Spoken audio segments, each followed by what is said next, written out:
ठीक है। Hello hi, कैसे हैं आप सब? चलिए, हमारा एक टॉपिक बच गया था। टाइप्स ऑफ ओव्यूल बचा था, इसको कंप्लीट करते हैं जैसे जल्दी जल्दी। ठीक है। देखिए, इसको कैसे कंप्लीट करेंगे, एकदम सरल है, आसानी से कर लेंगे इसको। ठीक है। यहाँ पे देखिए, यहाँ पे देखिए, मैंने एक सेंटेंस लिख लिया है। OAHACA और सरसी, इस तरीके से हमने लिख लिया है। ये क्या है? हमारे नाम है। ठीक है जी। अलग अलग प्रकार के नाम है, जितने टाइप के ये पाए जाते हैं। ठीक है। तो इसका नाम क्या होता है? ऑर्थोट्रोपस होता है। ऑर्थोट्रोपस। ठीक है। इसका नाम होता है एनाट्रोपस। ये एनाट्रोपस है। इसका क्या नाम है? हेमी एनाट्रोपस है। ये क्या है जी? Hemy anatropous. और इसका क्या नाम है? कैम्पाइलोट्रोपस है। कैम्पाइलोट्रोपस। ठीक है जी। इसका नाम क्या है? सर्सिनोट्रोपस। सर्सिनोट्रोपस इसी तरीके का है, शायद याद नहीं आ रहा है। ठीक है। यहाँ पे देखिए, यहाँ पे देखिए, इतना लिखने के बाद हमको क्या लिखना है? एकदम ट्रिक ट्रिक के जैसा देखते हैं। ऑर्थोट्रोपस कैसा रहता है? सीधा सीधा रहता है। एनाट्रोपस कैसा रहता है जी? इस तरीके से रहता है। ठीक है जी। हेमी एनाट्रोपस कैसा रहता है? ऐसे 90 डिग्री का कोण बनाता है। ठीक। एम्फीट्रोपस कैसा होता है? हल्का सा कर्व हो जाता है, इस तरीके से कर्व हो जाता है। ठीक है। कैम्पाइलोट्रोपस कैसा हो जाता है? घोड़े की नाल के जैसा हो जाता है, इस तरीके से घोड़े की नाल के जैसा हो जाता है। सर्सिनोट्रोपस कैसा हो जाता है? इस तरीके से, यहाँ पे इस तरीके से ऐसा हो जाता है। ये सर्सिनोट्रोपस है। तो इसी के आधार पर हमको देखना है। ठीक है जी। इसी के आधार पर हमको देखना है। तो सबसे पहले हम देखते हैं ऑर्थोट्रोपस के बारे में। ऑर्थोट्रोपस मतलब इसको किसके किसके हिसाब से देखा जाता है? देखिए, हम कैसे बनाते हैं ओव्यूल के स्ट्रक्चर, इस तरीके से बनाते हैं। ठीक है। इस तरीके से हम बनाते हैं। यहाँ पे देखिए, ये माइक्रोपाइलर इंड होता है और ये चैलेजल सीरा होता है। ठीक है जी। चैलेजल सीरा, चैलेजल सीरा और माइक्रोपोलर इंड। ठीक है जी। बीजांड द्वारी सीरा, इसी के आधार पर इसको डिफाइन किया जाता है। ठीक है जी। इसी के आधार पर इसको डिफाइन किया जाता है। ठीक। सी एम और ये बीच का क्या? न्यूसेलस, ऐसा बोल सकते हैं। ठीक है। तो सबसे पहले हम देखते हैं ऑर्थोट्रोपस। ऑर्थोट्रोपस में क्या हो जाता है? एकदम सीधा सीधा बनता है। ठीक है। तो हम यहाँ पे बना लेते हैं जी, इस तरीके से बना लेते हैं। ये हमारा इनर इंटेग्यूमेंट है, आउटर इंटेग्यूमेंट है। ये हमारा इनर इंटेग्यूमेंट है। और इसमें हम बना लेते हैं इसका एम्ब्रियो सैक। ठीक है। ये क्या है? इसका माइक्रोपाइलर इंड है। और ये इसका क्या है? चैलेजल सीरा है। ठीक है जी। चैलेजल सीरा, इस तरीके से चैलेजल सीरा। और ये फ्यूनिकल, ये फ्यूनिकल है। ठीक है। तो माइक्रोपोलर इंड और ये चैलेजल सीरा, ये वाला, और ये फ्यूनिकल, ये तीनों एक ही सीध में होते हैं। ठीक है। तो ये क्या कहलाता है? ऑर्थोट्रोपस कहलाता है। ठीक है जी। ये तीनों एक ही सीध में होंगे, मतलब ये ऑर्थोट्रोपस है। इसका इसका उदाहरण क्या है जी? पान में यहाँ पाया जाता है, पान और काली मिर्च। ठीक है। पान और काली मिर्च में यहाँ पाया जाता है। ये बात हम लोग याद रखेंगे। इनरट्रोपस में क्या करेंगे? इसको उल्टा कर देते हैं, इसको ऐसे घुमा देते हैं। ये सीधा है ना, इसको हम क्या कर लेते हैं? इस तरीके से घुमा लेते हैं, मतलब ये वाला स्ट्रक्चर। ठीक है। तो सेम इसी को इधर घुमाओ चाहे उधर घुमाओ, एक ही बात है। यहाँ पे हम इधर ही घुमा लेते हैं, कोई दिक्कत नहीं है। इस तरीके से ये हमने इस तरीके से घुमा लिया और यहाँ पे हमने डाल दिया, इस तरीके से हमने डाल दिया। ठीक। तो ये हमारा फ्यूनिकल है, ये हमारा क्या है? ये हमारा चैलेजल सीरा है और ये हमारा माइक्रोपोलर इंड है। ठीक है। तो ये एनाट्रोपस कहलाता है। ये उल्टा हो जाता है। ये किस में पाया जाता है? ये अधिकतर पाया जाता है मटर में पाया जाता है जी। मटर और सेम में यह पाया जाता है। ठीक है जी। मटर और सेम में यह पाया जाता है। हेमी एनाट्रोपस में क्या करेंगे? 90 डिग्री का कोण बना देंगे, इस तरीके से 90 डिग्री का कोण यहाँ पे बना देते हैं। ये हेमी एनाट्रोपस कहलाता है। ठीक। हेमी एनाट्रोपस का उदाहरण क्या है? देखिए, हेमी एनाट्रोपस, यहाँ पे एम्फीट्रोपस बचा हुआ है। हाँ, हेमी एनाट्रोपस देखिए, हेमी एनाट्रोपस कैसे हो जाएगा? देखिए, 90 डिग्री का बनाना है तो इस तरीके से बना लेंगे, इस तरीके से बना लेते हैं। ये चैलेजल सिरा है, ये फ्यूनिकल है, ये माइक्रोपोलर इंड है। इसका दिशा यदि बनाया जाए तो ये कैसे दिख रहा है? 90 डिग्री का एंगल बना रहा है। ठीक है। तो ये हेमी एनाट्रोपस कहलाता है। लेमना या पॉपी में यह पाया जाता है। लेमना और पॉपी में यह पाया जाता है। ठीक। लेमना और पॉपी में यह पाया जाता है। इसका भी डायग्राम आएगा, सभी का डायग्राम में दिखाऊंगा। ठीक है। इसके बाद आ जाते हैं एम्फीट्रोपस। ठीक है। कैम्पाइलोट्रोपस को भी देख लेते हैं। घोड़े की नाल के जैसा बना लेते हैं, इस तरीके से बना लेते हैं, इस तरीके से घोड़े की नाल के जैसा बन जाता है। ये कैम्पाइलोट्रोपस कहलाता है। ये फ्यूनिकल है, ये चैलेजल सीरा है और ये माइक्रोपोलर इंड है। ये कैम्पाइलोट्रोपस कहलाता है। ठीक है। और हमारे क्या बच गया? एम्फीट्रोपस। एम्फीट्रोपस को कहाँ पे बनाया? इधर दिखेगा कि नहीं दिखेगा? एम्फीट्रोपस, एम्फीट्रोपस में क्या हो जाता है, ये जो सिरा होता है इसका जो भ्रूण कोश होता है वो हल्का सा मुड़ जाता है इस तरीके से। भ्रूण कोश में पर्याप्त वक्रता आ जाती है, ठीक है जी। भ्रूण कोश में पर्याप्त वक्रता आ जाती है, एम्फीट्रोपस का उदाहरण होता है। फिर आता है सर्सिनोट्रोपस, ये फ्यूनिकल है, फ्यूनिकल धीरे धीरे और बढ़ते जाता है, बढ़ते जाता है, बढ़ते जाता है, और इस तरीके का स्ट्रक्चर यहाँ पे बन जाता है। ठीक, इस तरीके का स्ट्रक्चर यहाँ पे बन जाता है। यही हमारा क्या कहलाता है, सर्सिनोट्रोपस कहलाता है। ठीक, यही हमारा सर्सिनोट्रोपस कहलाता है। क्रूसीफेरी में यह देखा जाता है। ठीक है, क्रूसीफेरी में यह देखा जाता है। ठीक, एम्फीट्रोपस किस में दिखेगा, एम्फीट्रोपस इसका उदाहरण मेरे को याद नहीं आ रहा है। ठीक, एक उसमें दिखता है,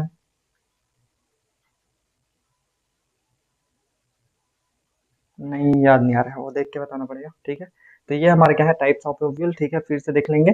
ऑर्थोट्रोपस में सीधा सीधा, एनाट्रोपस में उल्टा हो जाता है, हेमी एनाट्रोपस में 90 डिग्री का कौन बनाता है। ये तीनों को एक साथ याद रखना है क्योंकि इजी है। ऑर्थोट्रोपस, एनाट्रोपस, हेमी एनाट्रोपस, ये तीनों इजी है। ठीक है, एम्फीट्रोपस में आ जाते हैं। एम्फीट्रोपस में थोड़ा सा कर्व हो जाता है। ठीक है, फिर कैम्पैलोट्रोपस में आ जाते हैं, घोड़े के नाल के जैसे दिखाई देने लगता है। ठीक है, फिर सर्सिनोट्रोपस गोल गोल हो जाता है। इस तरीके से एक ओवरव्यू हमको याद रहना चाहिए, फिर हम इसको बना सकते हैं। ठीक है, तो ये है क्या हमारा टाइप्स ऑफ ओव्यूल। ठीक,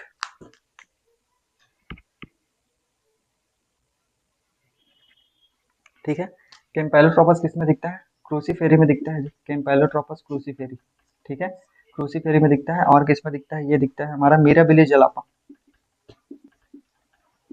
मीराबिली जलापा। ठीक है, मीराबिली जलापा नाम के पौधे में यह दिखता है। ठीक है, सर्सिनोट्रोपस किस में दिखता है, नागफनी में दिखता है, नागफनी।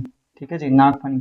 नाग कैसा होता है, लिपटा हुआ रहता है ना, इसलिए नागफनी से याद रखेंगे, लिपटा हुआ, लिपटा हुआ मतलब सर्कल, सर्कल के जैसा, तो ये नागफनी हो जाएगा। ठीक है, कैम्पैलोट्रोपस सी से याद रखेंगे, क्रूसीफेरी याद हो जाएगा। ठीक है, मीराबिलिस में हो जाता है। एम्फीट्रोपस नींबू हम खाते हैं, नींबू और संतरा, संतरा या नारंगी, इनमें यहाँ पाया जाता है। ठीक है जी, तो इनमें क्या कैसे क्वेश्चन पूछे जा सकते हैं, निम्नलिखित में से 90 डिग्री का कोण किस में बनता है, हेमी एनाट्रोपस में बनता है। कौन सा बीजांड उल्टा होता है, एनाट्रोपस, एनाट्रोपस टाइप का बीजांड किस में पाया जाता है, मटर एवं सेम में पाया जाता है।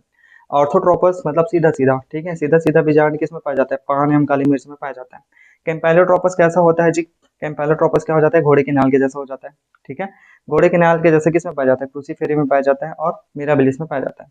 एम्फीट्रोपस किस में पाया जाता है, नींबू और संतरा में पाया जाता है। ठीक है, इस तरीके से इसके क्वेश्चन बनाए जा सकते हैं, और 1 नंबर के क्वेश्चन यहाँ पे बन सकते हैं, या 4 नंबर का भी क्वेश्चन यहाँ से बनाया जा सकता है।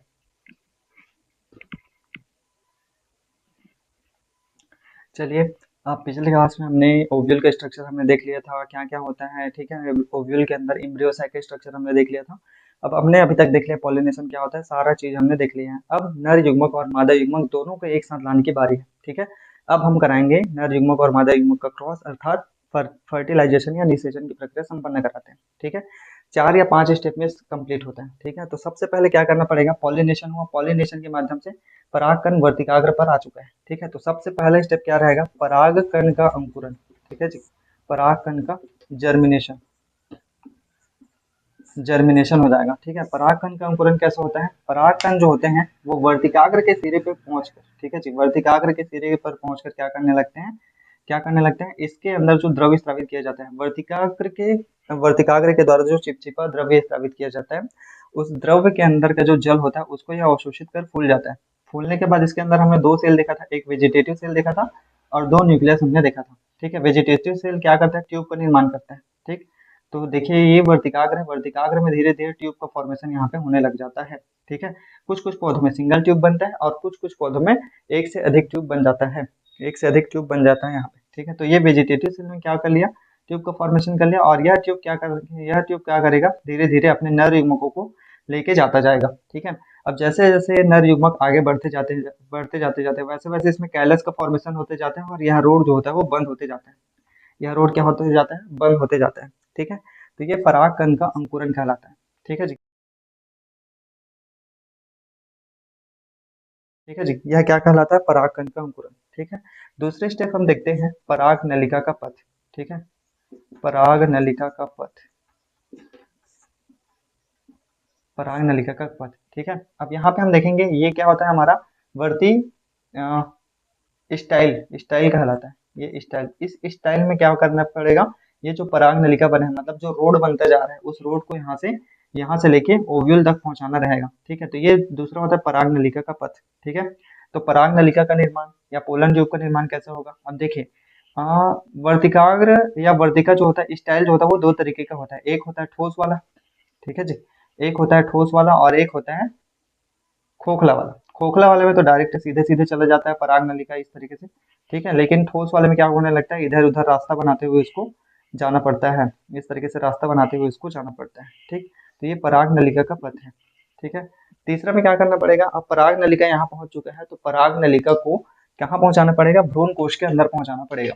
ठीक है जी, भ्रूण कोश के अंदर पहुंचाना पड़ेगा। ठीक है, तो भ्रूण कोश के अंदर लिख लेते हैं, भ्रूण कोश में प्रवेश, भ्रूण कोश में, भ्रूण कोश में प्रवेश करा लेते हैं। ठीक है जी, भ्रूण कोश में प्रवेश तीन टाइप का हो सकता है। भ्रूण कोश में प्रवेश तीन टाइप का हो सकता है। पहला होता है पोरोगैमी, पोरोगैमी होता है। दूसरा होता है चैलेजोगैमी होता है, चैलेजोगैमी। ठीक है, और चौथा होता है इंटेग्यूमेंट के द्वारा। ठीक है जी, इंटेग्यूमेंट या अध्यावरण के द्वारा। ठीक है जी, पोरोगैमी मतलब क्या होता है, बीजांड, बीजांड इस तरीके से बना हुआ है, इस तरीके से बीजांड हमारा बना हुआ है, इसके अंदर एम्ब्रियो सैक है। ठीक है जी, इसके अंदर एम्ब्रियो सैक है। अब इधर से जो पराग नलिका आएगा वो वो किसके द्वारा, माइक्रोपाइलर इंड के द्वारा प्रवेश करता है। ठीक है जी, माइक्रोपाइलर इंड के द्वारा प्रवेश करता है, इसको पोरोगैमी कहा जाता है। समझ में आ गया, इसमें दो मेल न्यूक्लियस होंगे इस तरीके से, तो ये पोरोगैमी कहलाता है। याद रखेंगे, माइक्रोपाइलर इंड के द्वारा या बीजांड द्वारी छिद्र के द्वारा जब पराग नलिका प्रवेश करती है तो यह पोरोगैमी कहलाता है। अधिकांश पौधों में इसी प्रकार का पोरोगैमी यहाँ पे पाया जाता है, या इसी प्रकार का भ्रूण कोश में प्रवेश यहाँ पे पाया जाता है। दूसरा होता है चैलेजोगैमी। चैलेजा क्या होता है जी, ये चैलेजा होता है, ये चैलेजा है। ठीक है, अब पराग नलिका, पराग नलिका इस चैलेजा के को भेदते हुए आगे जाती है, तब इसको क्या कहा जाता है, चैलेजोगैमी कहा जाता है। ठीक है, और तीसरा होता है इंटेग्यूमेंट। अब ये इंटेग्यूमेंट है, अब पराग नलिका मान लो जाए इस अध्यावरण को चीरते हुए ऐसे जा रही है, तो ये क्या हो जाएगा, पोरो इंटेग्यूमेंट कहलाता है। ठीक है, इंटेग्यूमेंट, इसका क्या नाम होता है, इंटेग्यूमेंट वाले का पोरोगैमी, चैलेजोगैमी। ठीक,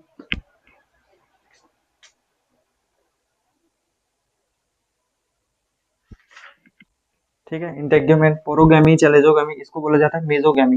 ठीक है,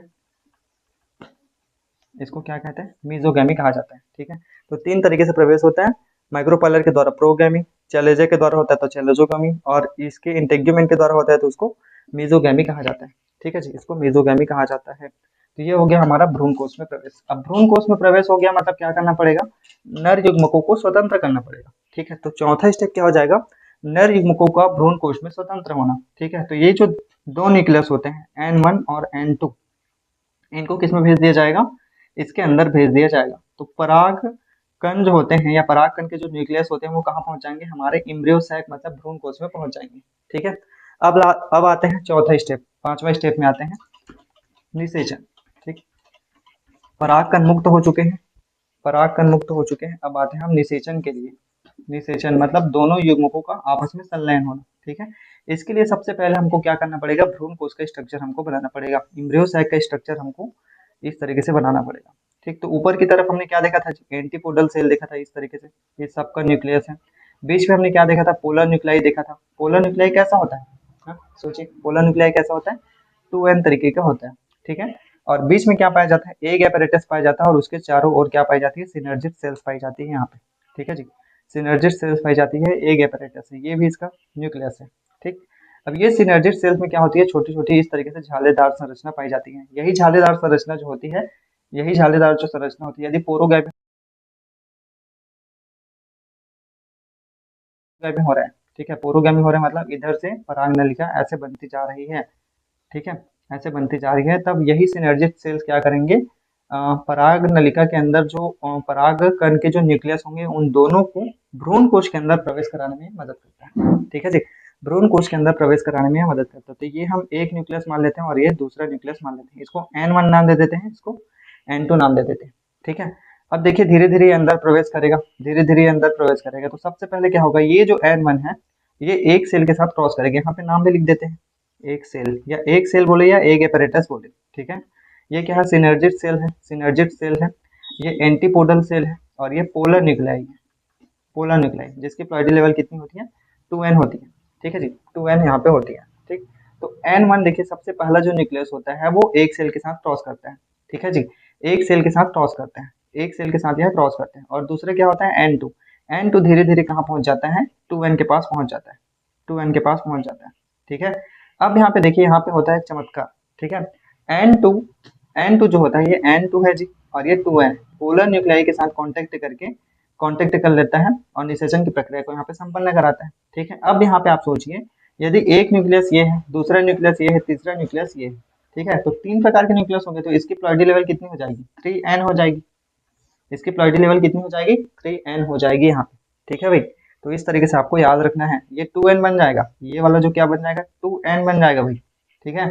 तो फिर से एक बार और देखिए, पराग नलिका पहुंच गया है, पोरोगैमी कर रहा है, पोरोगैमी मतलब माइक्रोपाइलर के द्वारा यहाँ पे प्रवेश कर रहा है। N1 और N2 लेके आया, सिनर्जी सेल जो होते हैं वो इन दोनों को इसके अंदर जाने में मदद करता है, ठीक है।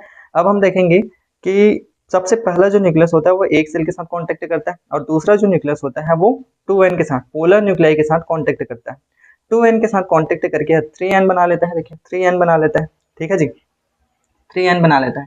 इस प्रकार से आप देखेंगे कि एक प्रारूपीय भ्रूण कोश में 2 बार निषेचन होता है, ठीक है जी। इस प्रकार आप देखेंगे कि एक प्रारूपीय भ्रूण कोश में 2 बार फर्टिलाइजेशन होता है, इसी को दोहरा निषेचन कहा जाता है जी, ठीक है। इसी को क्या कहा जाता है, दोहरा निषेचन।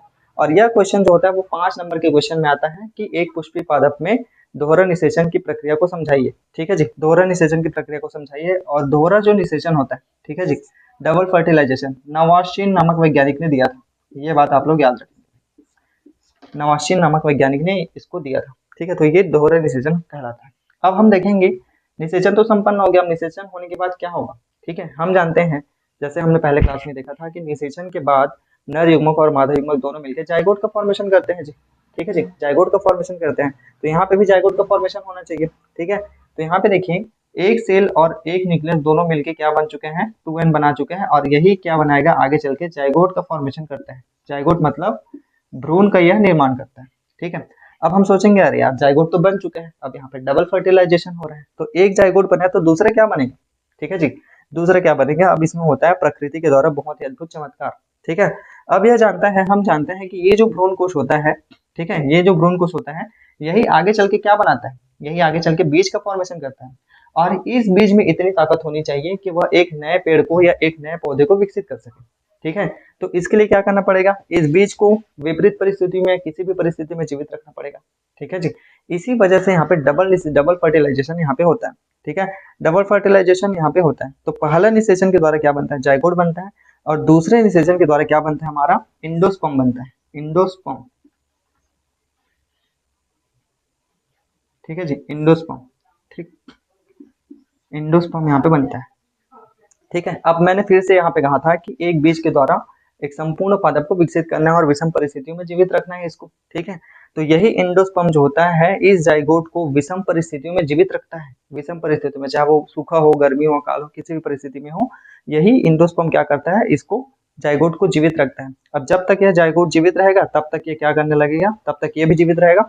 और जब इसको फेवरेबल कंडीशन मिल जाएगा, वातावरण मिल जाएगा, नमी मिल जाएगा, मिट्टी मिल जाएगा, ठीक है, तब जाके यह इंडोस्पर्म इसको विकसित करने के लिए, प्लांट के फॉर्मेशन के लिए इसको क्या करने लगता है, भोजन देने लगता है। और उसका भोजन ग्रहण करके यही जाइगोट जो होता है, यही जाइगोट जो होता है वो एक नया प्लांट का फॉर्मेशन करता है, ठीक है, नया प्लांट का फॉर्मेशन करता है, ठीक। तो यही क्या कहलाता है हमारा, यही क्या कहलाता है हमारा दोहरा निषेचन या फर्टिलाइजेशन, ठीक है। इजी है, ये 5 नंबर का क्वेश्चन है, हमें बिल्कुल ये पूछा जाता है, ठीक।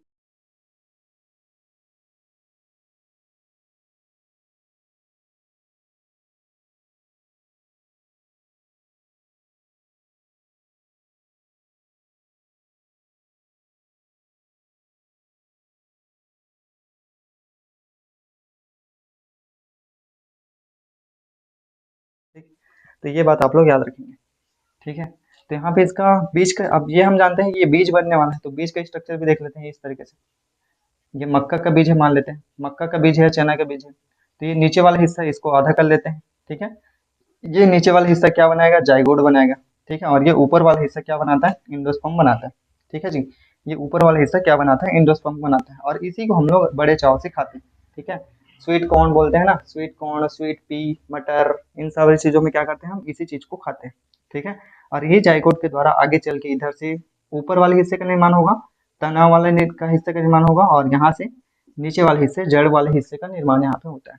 ठीक है, और इसके जो इंटेग्यूमेंट होते हैं, ठीक है, इसके जो इंटेग्यूमेंट होते हैं, इस तरीके से इंटेग्यूमेंट होते हैं, यही इंटेग्यूमेंट इस सीट का आवरण बनाता है, इस सीट का आवरण बनाता है, और इस सीट को क्या करता है जी, सुरक्षित रखता है। ठीक है, तो ये निषेचन के पश्चात परिवर्तन होता है। ठीक, तो ये क्या हो गया हमारा, डबल फर्टिलाइजेशन। ठीक है जी, डबल फर्टिलाइजेशन या दोहरा निषेचन यहाँ पे संपन्न होता है। ठीक है, अब चलिए, अब पौधों में हो गया क्या, निषेचन यहाँ पे संपन्न हो चुका है। अब निषेचन के पश्चात इसमें क्या क्या परिवर्तन आए, एक फ्लावर जो होगा वो किस किस चीजों में बदलेगा, वो सारी चीजें देखते हैं। ठीक है, ठीक, देखिए क्या होता है, जब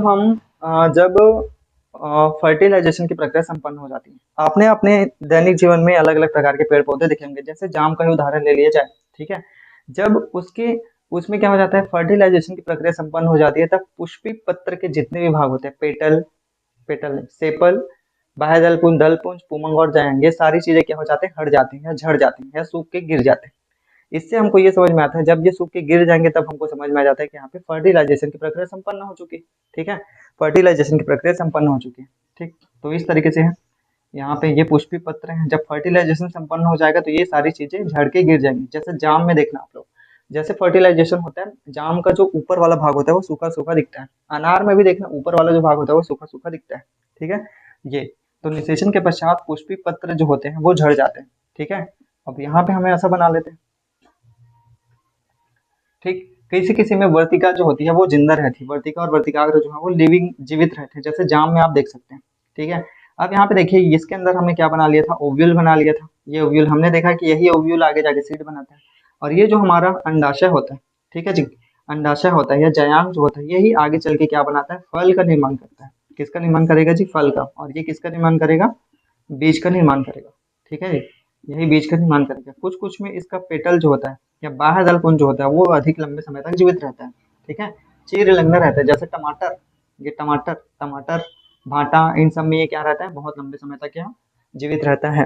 तो ये क्या हो गया हमारा निषेचन, और निषेचन के पश्चात परिवर्तन। ठीक है, इजी है, आराम से हो जाएगा। ठीक, इसके इसके कुछ फोटोज यहाँ पे हम डाल देते हैं। ठीक,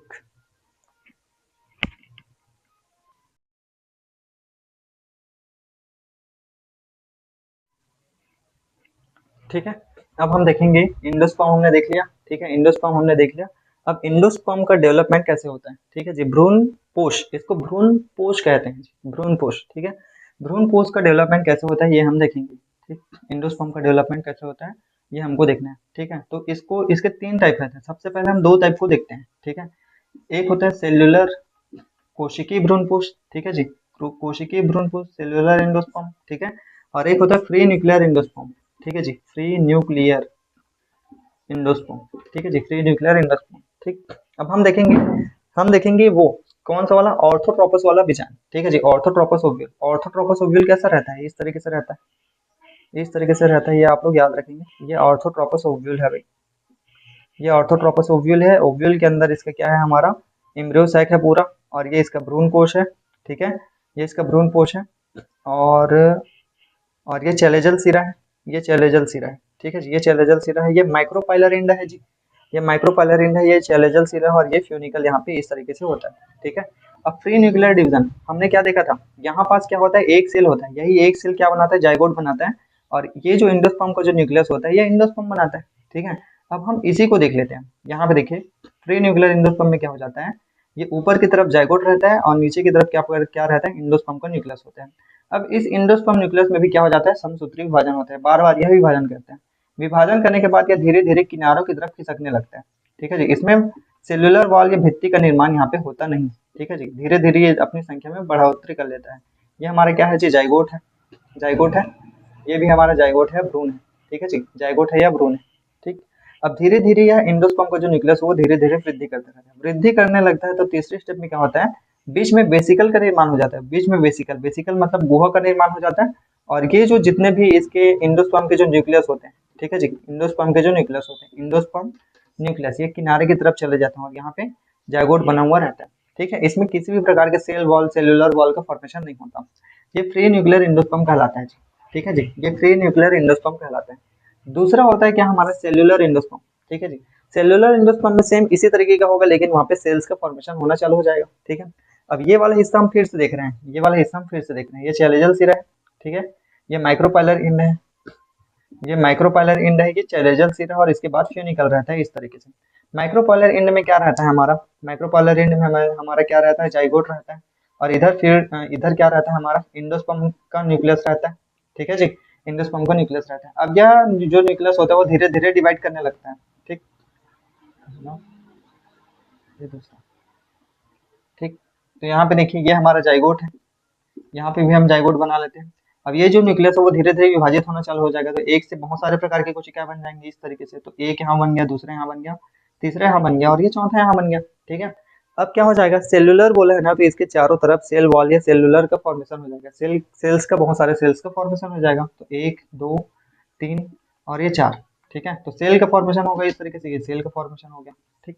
यहाँ पे भी सेल का फॉर्मेशन कर लेते हैं, ये सेल का फॉर्मेशन हो गया, यहाँ पे भी सेल का फॉर्मेशन कर लेते हैं, सेल का फॉर्मेशन हो गया इस तरीके से, सेल का फॉर्मेशन हो जाता है। ये सेलुलर एंडोस्पर्म कहलाता है, ठीक है जी। ये क्या कहलाता है, सेलुलर एंडोस्पर्म, ठीक।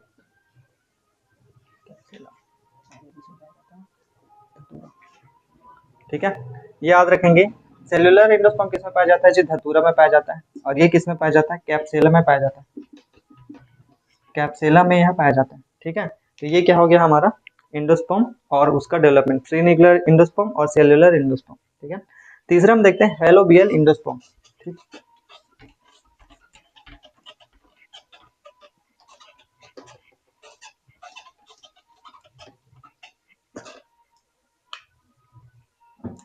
इसका तीसरा टाइप होता है हेलोबियल,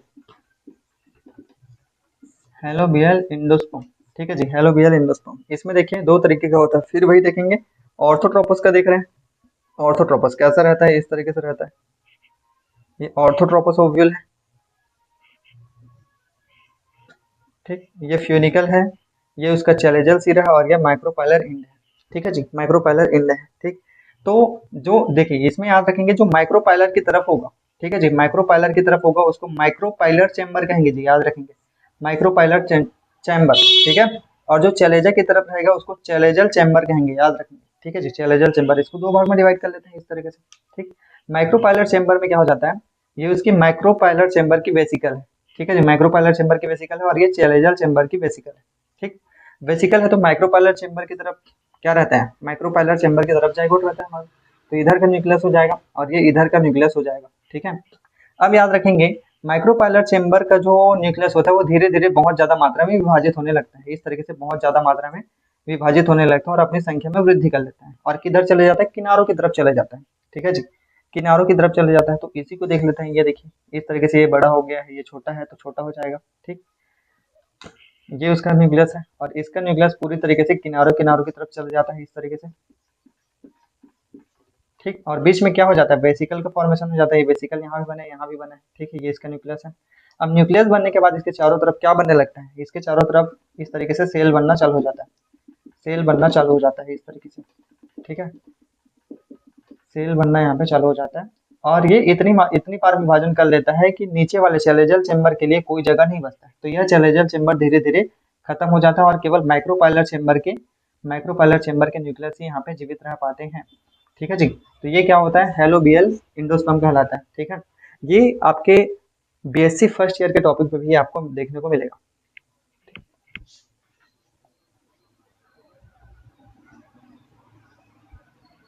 ठीक है जी। ये किस में पाया जाता है, ये किस में पाया जाता है, वैलिसनेरिया में पाया जाता है, वैलिसनेरिया नामक पौधे में यह पाया जाता है, ठीक है।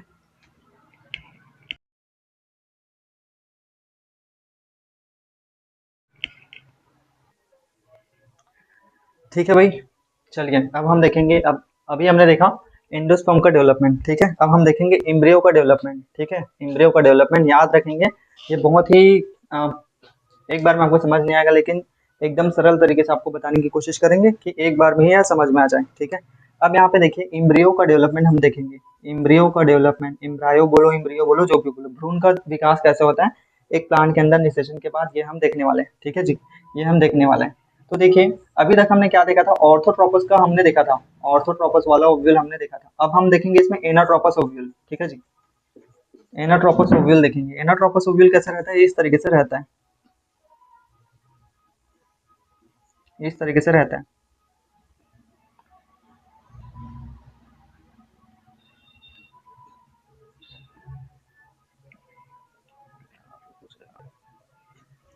ठीक है, अब हम देखेंगे क्या, एनाट्रोपस प्रकार का ओव्यूल। ये माइक्रोपाइलर सिरा है, हम जानते हैं ये माइक्रोपाइलर सिरा है, ये चैलेजल सिरा है। ठीक है, अब इसी को बेस बनाते हुए ध्यान में रख के चलेंगे। ठीक है, यहाँ पे क्या रहता है, जाइगोट। अब हम यहाँ पे एक जाइगोट का सेल ले लेते हैं, ये हमारा जाइगोट है। जाइगोट है जो 2n प्रकार का है। ठीक है जी, जाइगोट जो है वो 2n प्रकार का है। अब यह जाइगोट जो होता है वो क्या करता है, दो प्रकार की कोशिकाएं बनाता है। इसमें दो बार विभाजन होता है, एक पहला विभाजन ये और दूसरा विभाजन ये। ठीक है जी, नीचे की ओर की जो कोशिका होती है वो बेसल सेल कहलाती है, बेसल सेल कहलाती है, और ऊपर की ओर की जो कोशिका होती है वो टर्मिनल सेल कहलाती है। ठीक है जी, टर्मिनल सेल बनाती है।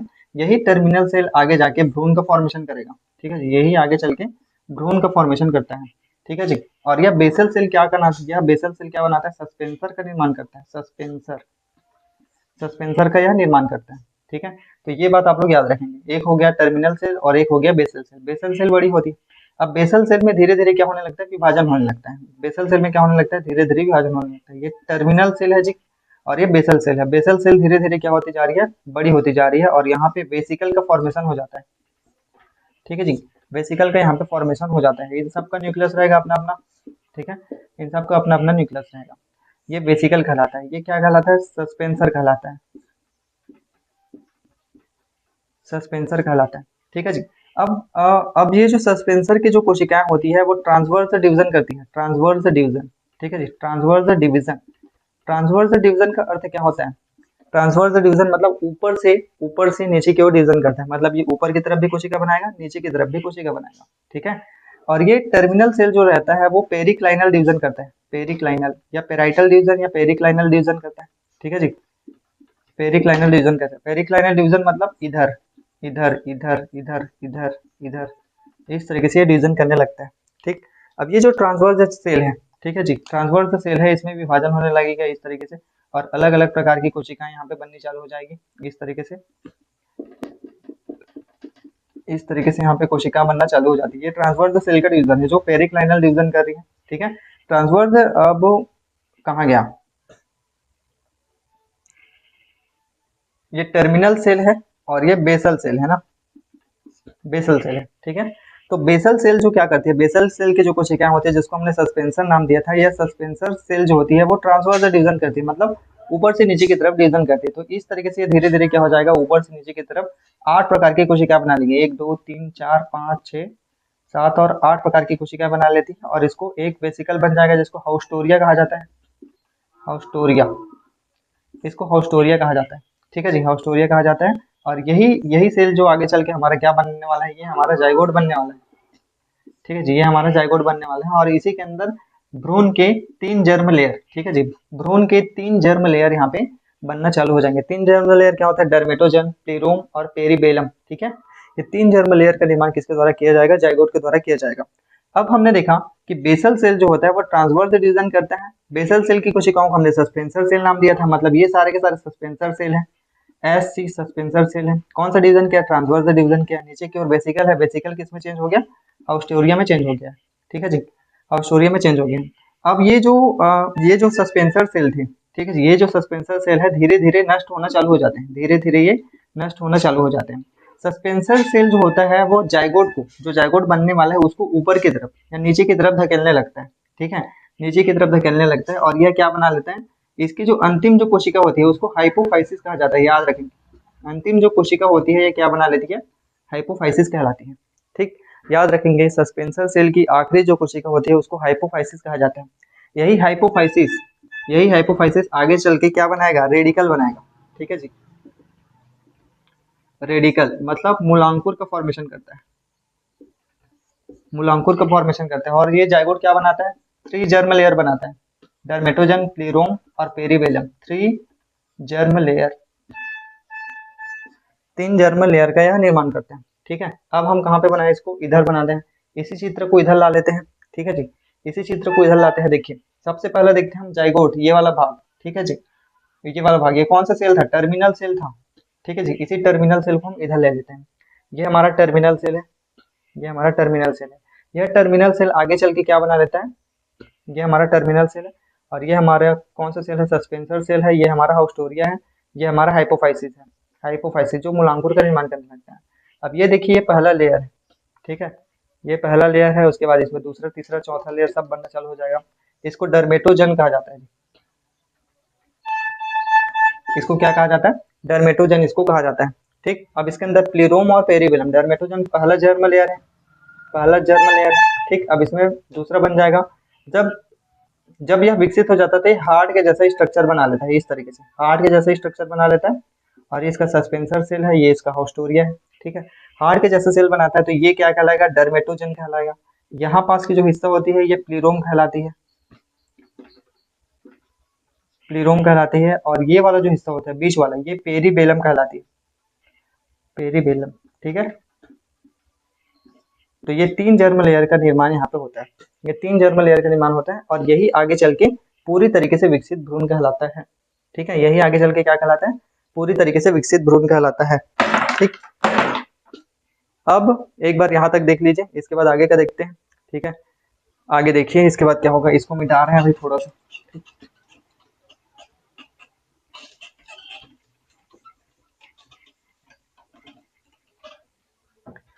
ठीक है, अब यह जो हार्ट शेप का जायगोट हमारा बना था ये पूरी तरीके से विकसित हो जाता है, पूरी तरीके से विकसित हो जाएगा।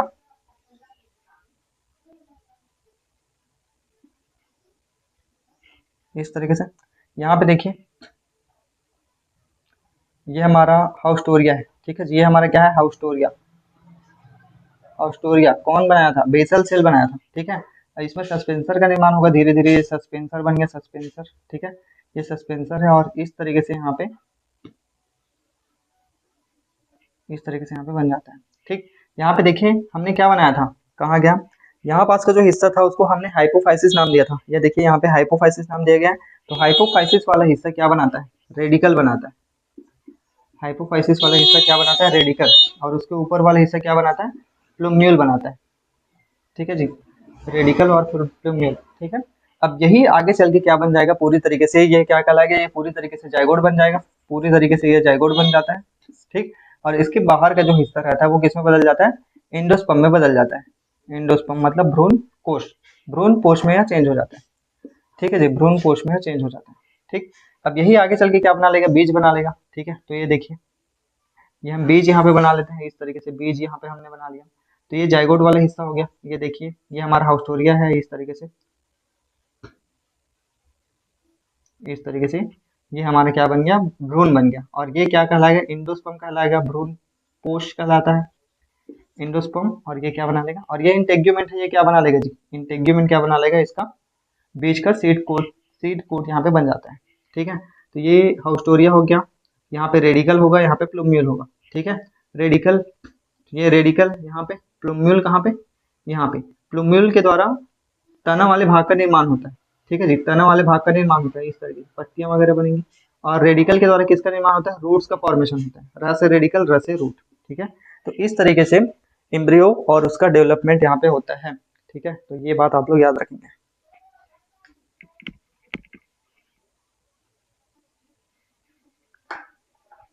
चलिए अब हम देखते हैं, अब हमने कर लिया, हमने परागन देख लिया। ठीक है, फ्लावर के स्ट्रक्चर देख लिया, हमने मेल ऑर्गन देखे, हमने फीमेल ऑर्गन देखा। ठीक है, स्टिग्मा स्टाइल ओवरी सब हमने देख लिया, ओवरी के अंदर ओव्यूल का फॉर्मेशन कैसे होता है ये हमने देख लिया, परागकण का निर्माण कैसे होता है ये हमने देख लिया, माइक्रोस्पोरोजेनेसिस के द्वारा परागकण का निर्माण कैसे होता है ये हमने देख लिया, मेगास्पोरोजेनेसिस के द्वारा ओव्यूल का फॉर्मेशन कैसे होता है हमने देख लिया, ओव्यूल के अंदर इंडोस्पर्म का फॉर्मेशन भी हमने देख लिया। ठीक है, दोनों को मिला के हमने देख लिया। फर्टिलाइजेशन कैसे होता है ये भी हमने देख लिया, फर्टिलाइजेशन के बाद सीड का निर्माण कैसे होता है ये भी हमने देख लिया, इंडोस्पर्म का डेवलपमेंट कैसे होता है ये भी हमने देखा, एम्ब्रियो का डेवलपमेंट कैसे होता है ये भी हमने देखा। ठीक है, अब हम आते हैं सीड के बारे में। ठीक है, अब हम आते हैं सीड के बारे में, क्योंकि एक सीड में ही उतनी क्षमता होती है कि वह एक नए पौधे को जीवित कर लेता है, ये हमने देखा था। ठीक है, फिर हमने निषेचन के समय बताया था कि एक जो सीड होता है उसमें डबल फर्टिलाइजेशन होता है, दोहरा निषेचन होता है। तो पहले निषेचन के द्वारा एम्ब्रियो का फॉर्मेशन होता है, ये हमने देखा, और दूसरा जो पोलर न्यूक्लियाई के द्वारा होता है, त्रिसंलयन जिसमें होता है, 3N यहाँ पे होता है।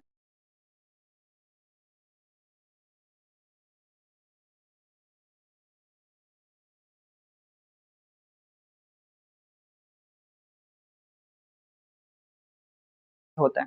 ठीक है जी, 3N जो बनता है वो क्या बना लेता है, इंडोस्पर्म बनाता है। और यही एंडोस्पर्म विकसित होते हुए भ्रूण को क्या करता है, पोषण प्रदान करता है। ठीक है, तो यहाँ पे हमने जो स्ट्रक्चर यहाँ पे बनाया था उसी को यहाँ पे फिर से बनाते हैं। ठीक, चने का स्ट्रक्चर इस तरीके से बना लेते हैं। ठीक है, ये कैसे बना था, इस तरीके से था। Outer integument, inner integument, funicle, funicle हो गया, ये चैलेजा हो गया। ठीक है, ये हाइलम हो गया। ठीक, ये आउटर इंटेग्यूमेंट, इनर इंटेग्यूमेंट हो गया, ये हमारा न्यूसेलस हो गया, ये माइक्रोपाइलर इंड हो गया, ये सारी चीजें थी। ठीक है, तो ये जो न्यूसेलस होता है, ये जो इसका इंटेग्यूमेंट होता है, ये क्या बनाता है, सीड कोड बनाता है इस तरीके से। तो हमने ये सीड कोड का नाम हमने पहले लिख लिया। ठीक, सीड कोड का नाम हमने देख लिया। ठीक है, यहाँ पे क्या था, यहाँ पे क्या बना था, एम्ब्रियो बना था और इधर इंडोस्पर्म बना था, तो इसी तरीके से इसको भी काट लेते हैं। ठीक, ये इंडोस्पर्म है, इंडोस्पर्म है, ये क्या करता है, फूड फूड मटेरियल को स्टोर करके रखता है इंडोस्पर्म। ठीक है, और ये क्या कहलाता है, ये जाइगोट है, ये जाइगोट है। ठीक है, जाइगोट का फॉर्मेशन हमने देखा था, तो दो तरीके की कोशिका हमने देखा था। ठीक है, एक बनाता है हाइपोफाइसिस, और एक होता है हमारा क्या, एक होता है हमारा क्या, जिसमें डर्मेटोजन, प्लीरोम और पेरीबेलम होते हैं, ये सारी चीजें हमने देखी। ठीक है, तो एक जो कोशिका होती है ये रेडिकल बनाता है, और यहाँ पे क्या बनता है, प्लूम्यूल बनता है। ठीक है जी, तो यहाँ पे देखिए हम इधर बना लेते हैं, ये रेडिकल बन गया, रेडिकल, और इधर क्या बन जाएगा, प्लूम्यूल बन जाएगा। ठीक है, प्लूम्यूल रेडी, ये प्लूम्यूल है जी, ऊपर ये प्लूम्यूल है और ये रेडिकल है। ठीक है जी, रेडिकल से याद रखेंगे, रेडिकल से रूट और प्लूम्यूल से तना वाला भाग, ऊपर वाला भाग। ठीक है, तो रेडिकल आगे चल के क्या बनाएगा, रूट का फॉर्मेशन करेगा, और यह प्लूम्यूल आगे चल के क्या बनाएगा, तना वाले भाग का निर्माण करेगा। ठीक है, ये इसका ये जो भाग होता है, ये जो खाली जगह होती है, इसको स्क्यूटेलम कहा जाता है। ठीक है, जिसको क्या कहते हैं, स्क्यूटेलम, इसको क्या कहते हैं, स्क्यूटेलम कहते हैं। ठीक है, तो ये हो गया क्या हमारा सीड और सीड का स्ट्रक्चर। ठीक है जी, सीड और सीड का स्ट्रक्चर। इसके बाद हम देखेंगे फल और फल का स्ट्रक्चर। ठीक, ठीक, सीड कोड का क्या काम होता है, बीज को सुरक्षित रखना। ठीक है, जब उसको फेवरेबल कंडीशन मिलेगा तब ये सीड कोड जल का अवशोषण करेगा, जल का अवशोषण करेगा तो जल किस में आएगा, इंडोस्पर्म में आ जाएगा। इंडोस्पर्म आएगा तो इंडोस्पर्म फूलेगा, बड़ा हो जाता है, आपने देखा होगा इमली का पौधा।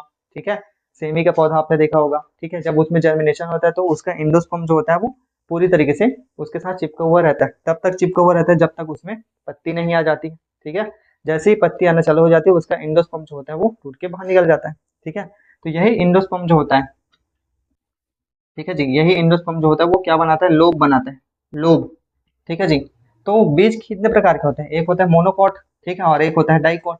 मोनोकॉट मतलब एक बीजपत्री। ठीक है, ये जो हमने अभी स्ट्रक्चर देखा था वो एक बीजपत्री का था। ठीक है, डाइकॉट मतलब द्विबीजपत्री, दो बीजपत्र हमको देखने को मिलेंगे।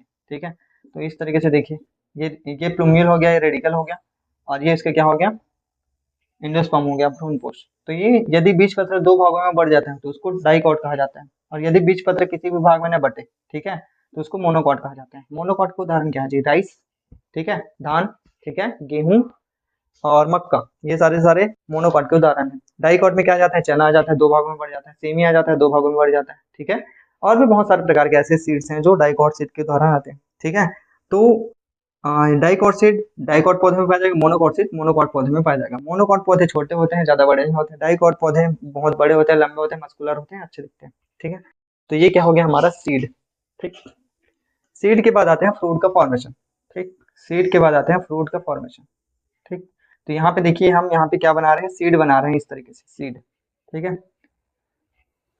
यहाँ इस तरीके से नहीं बनाते हैं, ऐसा बनाते हैं। आपने ये वाला स्ट्रक्चर कक्षा छठवीं में देखा होगा या नौवीं में देखा होगा। ठीक है, ये उसका बीजांड है, बीजांड के अंदर ये उसका ओव्यूल है। ठीक है जी, ओव्यूल से ये बहुत सारे, जितने ज्यादा ओव्यूल रहेंगे उतने ही ज्यादा वहाँ पे सीड बनेंगे। ठीक है, इसको देखने के लिए आप क्या करेंगे, धतूरा का जो फल होता है उसको तोड़ के देखिए। ठीक है, उसमें जितने सीड रहेंगे उतने ज्यादा यहाँ पे ओव्यूल की संख्या रहती है। तो हमने क्या देखा था, निषेचन के बाद परिवर्तन में हमने क्या देखा था, यह फल बना लेता है। ठीक है, और यह क्या बना लेता है, बीज बना लेता है। ठीक है, अब हम इसको ऐसे काट के देखते हैं, तो हम मैंगो का ही देख लेते हैं। ये हमारा मैंगो है।